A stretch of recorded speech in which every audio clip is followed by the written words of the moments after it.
تعالوا النهارده هنعمل مع بعض جلاش الفستق بطريقة سهلة جدا جدا. هعمل لكم بقى صينيتين جلاش مقاس 26 بلفة جلاش واحدة، هتدلعي نفسك على الآخر. ممكن بقى تعملي واحدة بالمهلبية وواحدة تعمليها بالمكسرات براحتك خالص. بصوا بقى اللفة كده بفتح زي ما انتوا شايفين كده، وبعدين بجيب الصينيتين. بصوا الصينية اهي خدتها على الزاوية خالص الشمال، وخدت التانية على الزاوية اليمين، وبدأت أقطع دواير بالشكل ده.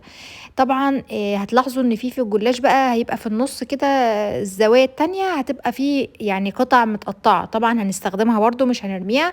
المهم ان احنا نقطع بس الدواير دي اساس الصينية بتاعتنا. خلاص احنا كده قطعنا الدواير، كل جزء كده هيبقى لصينية منهم. خلاص بدأت كده اخد الورق السليم، اخد نصه بالظبط تمام واحطه بالشكل دوت.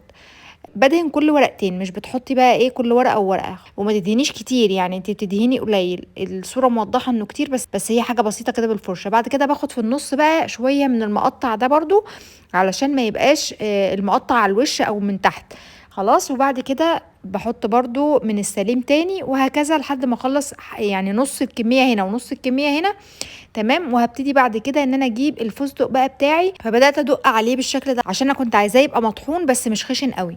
خلاص وبحط بقى الحشو بتاعي، حطي بقى الكميه اللي انت عايزاها، ممكن تحطي فستق، ممكن تحطي لوز، حطي اي مكسرات متوفره، وممكن تحطي فول على فكره تمام. وبعد كده بدات ان انا اخد نص الكميات المتبقيه من كل صينيه. خلاص هنا ببتدي برضو ان انا اخد ورقتين ورقتين كده، وافضل اعمل كده لحد ما اخلص، وابتدي برضو اعمل الصينيه التانية بنفس الطريقه. عايزه اقول لكم بجد موفره جدا ان انت تعملي صينيتين بقى ايه صغيرين كده، لو حابه تهدي مثلا حد صينيه وتعملي صينيه لنفسك، او حابه تهدي الاثنين بمنتهى السهوله عملناهم. وبقطعها بقى بالشكل اللي انتوا شايفينه ده.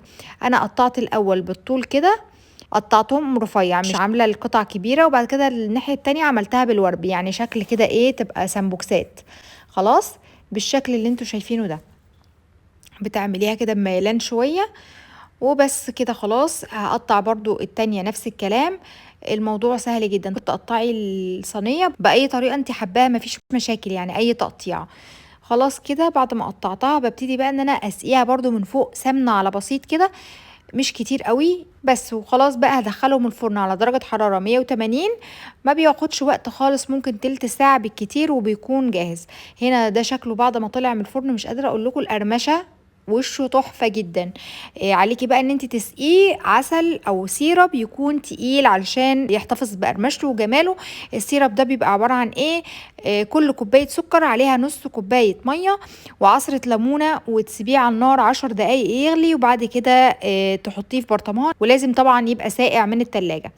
طبعا انا في الصينيتين دول احتجت اكتر من كوبايه، يعني انا عملت كوبايتين بس ما خدتش الكوبايتين، يعني تقريبا مثلا استخدمت حوالي 3/4 الكميه. خلاص وممكن تسقي اكتر لو انت حابه يعني. ولو انت حابه بقى الجلاش يبقى طري معاكي غطيه بقى شويه، لو مش حابه يبقى طري سيبيه مكشوف كده، هيفضل محتفظ بقرمشته. اتمنى ان انتوا تجربوا الوصفه وتعجبكم. وفي نهايه الفيديو كل مره بقول لكم انا اسمي زينب زياد، لو اول مره تشوفيني على الفيسبوك اعملي لايك للبيج، ولو اول مره تشوفيني على اليوتيوب اعملي سبسكرايب للقناه وفعلي زر الجرس عشان يوصلك كل فيديوهاتي اول باول. والسلام عليكم ورحمه الله.